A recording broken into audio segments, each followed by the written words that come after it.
Sense organs sir. అంటే కన్ను, ముక్కు, నాలుక, చేయి, చెవి. అంటే వీటి ద్వారా మనము ఏమేం చేయగలము అంటే కంటి ద్వారా మనము చూడగలము. నెక్స్ట్ ముక్కు సార్. ఈ ముక్కు ద్వారా మనం స్మెల్ చూడగలము. నెక్స్ట్ నాలుక ద్వారా టేస్ట్, రుచి చూడగలము. నెక్స్ట్ కింద కన్ను, చెవి ద్వారా పైకి ఎత్తుంది. చెవి ద్వారా మనము అంటే మ్యూజిక్ వినగలము. నెక్స్ట్ చేయి ద్వారా మనం ఏదైనా వస్తువులను పట్టుకోగలము. టచ్. వీటన్నిటి ద్వారా మనకి మేధ అభివృద్ధి జరుగుతుంది sir.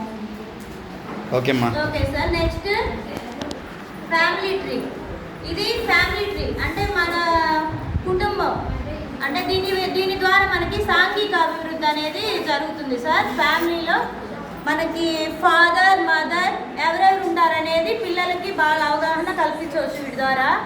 Brother, sister in law, next uncle, aunty, వీళ్ళందరూ దిస్ ఈజ్ మై ఫ్యామిలీ. పిల్లలకి అనేది మీ ఫ్యామిలీలో ఎవరెవరు ఉంటారనేది పిల్లల ద్వారా చెప్పించవచ్చు వీటి ద్వారా. ఒక చెట్టు కొమ్మల్లాగా కుటుంబంలోని సభ్యులందరూ ఒకే చెట్టు కొమ్మలు. ఫ్యామిలీ ట్రీ అనేదానికి బెస్ట్ ఎగ్జాంపుల్. ఓకే అమ్మా, థ్యాంక్ యూ.